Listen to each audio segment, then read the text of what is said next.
So you want to reconvey? Or maybe you want to switch your status. Maybe all you want to do is just be sovereign. My question is why? Meet Paul. He's married and has a 17-year-old son called Matt.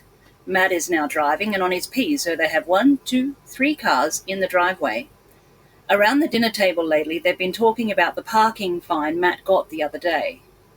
Paul has a construction business with a couple of guys working for him, and Paul's wife is an art collector.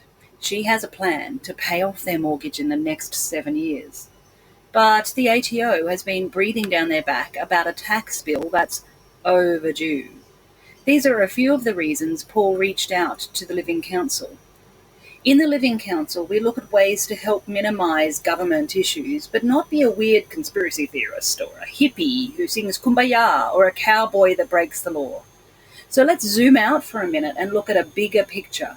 What if Paul put the 3 cars and the artwork into a discretionary trust? Then it wouldn't matter if anyone came after them because the items would be neatly protected from greedy hands. And as far as the fine goes, a few conversations with other Living Council members would help Paul's son to go to court and get the victimless crimes dropped. If Paul created an enterprise agreement between a holding trust and a trading trust, he would be able to funnel his proceeds in a perfectly legal way so that large tax bills become a distant memory and not a divorce predictor. Paul might also like the idea of cutting all the corporation contracts that his strawman has by reasserting his rightful position as beneficiary of his named estate. And to do this, he can take the steps outlined in the Living Council to acquire birth docs, write affidavits, and tell the world he's a living man and not a pushover. Now let's meet Jeanette.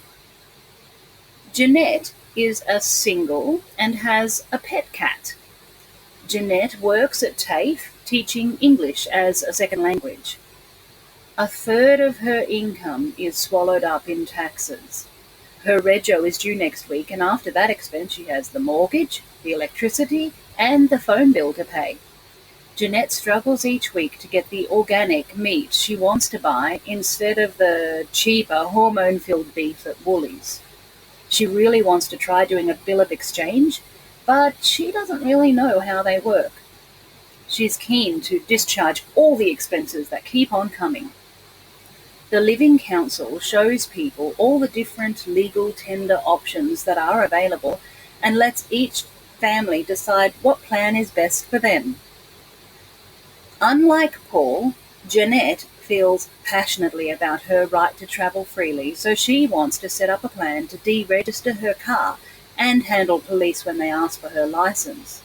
The Living Council equips people like Jeanette with the words to say and a fee schedule to use when those officers want to contract with her. Jeanette wants to surround herself with like-minded people who might be able to help her piece together all the fraud, write notices, and push back on her local bank.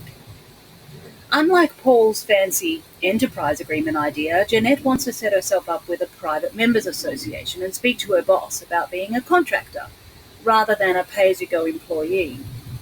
By doing this, she's hoping to minimize tax and maximize fresh organic eggs and meat. Now Jeanette wants to ask you, what about you? What does your mud map look like? Why do you want to be sovereign? It's all good and well to know about the Sedekay Trust, be angry about the Black Hats, or join the freedom movement. But at the end of the day, it's up to you to work out what moving into the private looks like for you and your loved ones.